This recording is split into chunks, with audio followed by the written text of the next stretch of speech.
Hey there, guys. My name is Robbie Robinson. I'm 32 years old and I'm a graduate of SAE Atlanta. I've been working as an audio engineer professionally for the last 2.5 years, and while live sound reinforcement comprises the bulk of my professional experience, I am trained in all facets of music production and audio engineering. So, Megan Jowers had asked me to send this video interview in to you guys for consideration, and she sent me a few questions, five, I think, that I needed to answer. The first one was to introduce yourself, and hey, I think I did that already. So let's move on to question two, all right? So question two is, why do you do what you do? Well, I do it for a few reasons. The biggest one being that I enjoy it and it fulfills me, okay? It's very challenging, very engaging, and it's a highly stimulating activity. Whether I'm actually like zooming in for the perfect edit in a workstation, or I'm in there in a live performance venue and I am having to hustle with a turnover and I've got 10 minutes to change over two bands and then get them like live mixed right on the fly.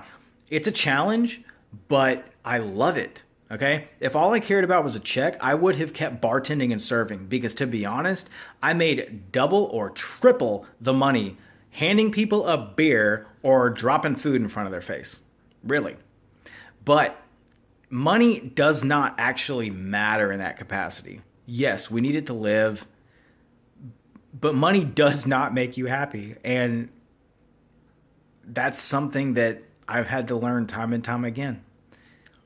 It doesn't. But nothing compares to working on a creative project to completion. Nothing. What professional accomplishment are you most proud of and why? Well, guys, I'm not proud. I haven't really accomplished anything yet. Not in my book.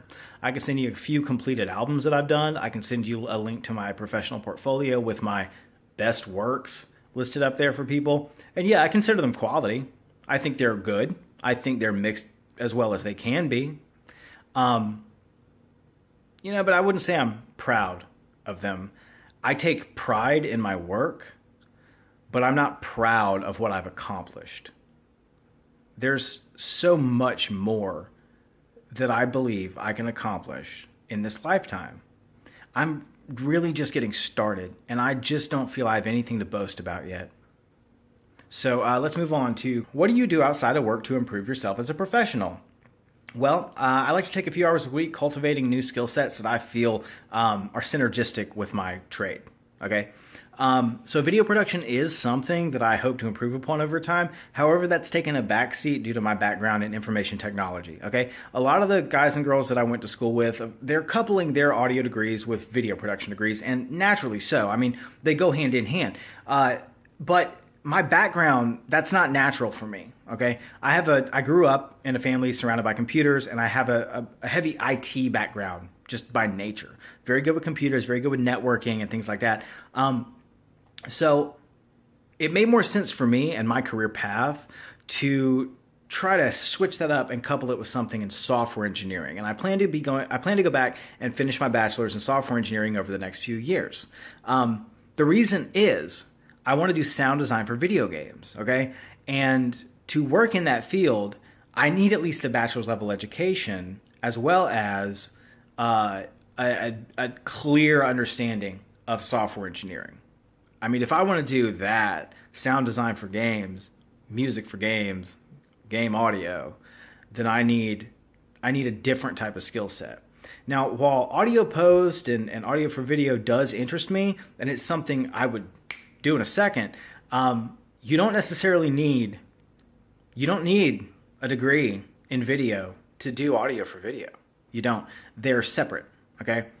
Now, if you want to do video production, more power to you. Go get the video degree.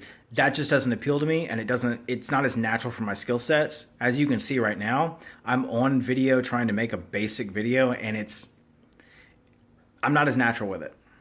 Okay? So,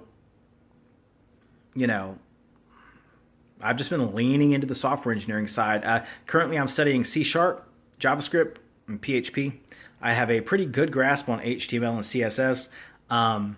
But yeah, C#'s the big one for gaming because it's object-oriented programming that is being used heavily right now in Unity game engine.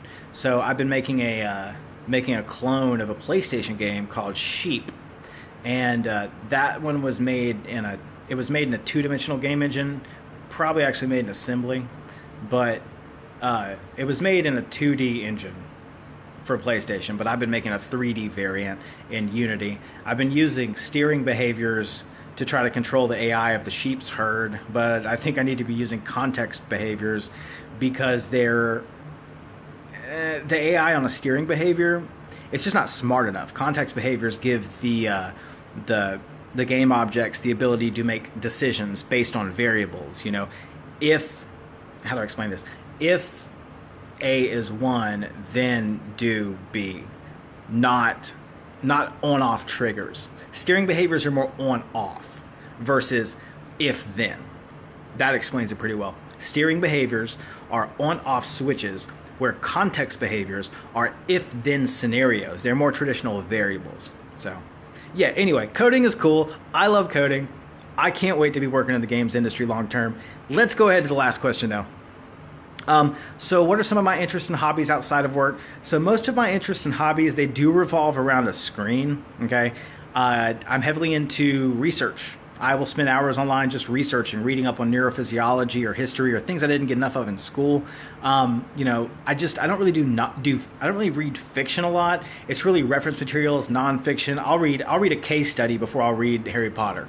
Now, I read Harry Potter, but you know what I'm saying. I will read some deep level research articles before I will spend my time reading Game of Thrones.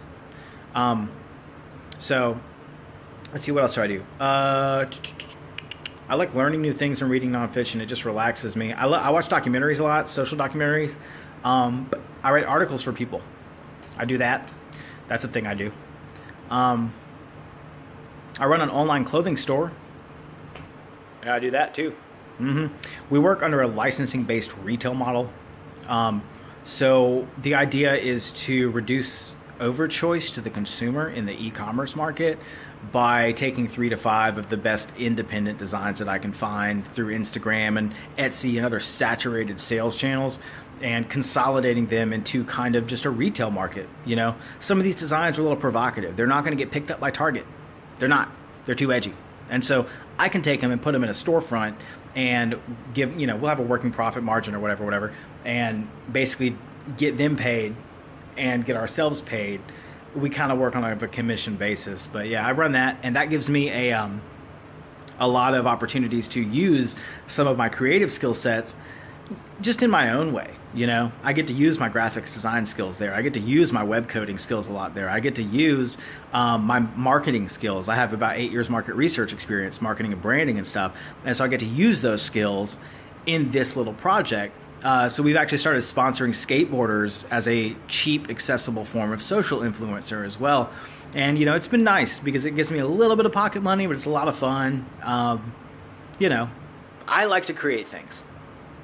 That's what I like to do. I like to create things. Give me a medium and let me create something. So, I think that's all the questions she had. I know this video is not the best video you're going to get. I'm probably up against a lot of Georgia Tech undergraduates, things like that. So, I know what you're trying to get over at Turner, but to not send you a basic cell phone video with my rambling, I had to at least send y'all something. So, yeah, I think that about wraps it up. Thanks, guys. Looking forward to hearing from you.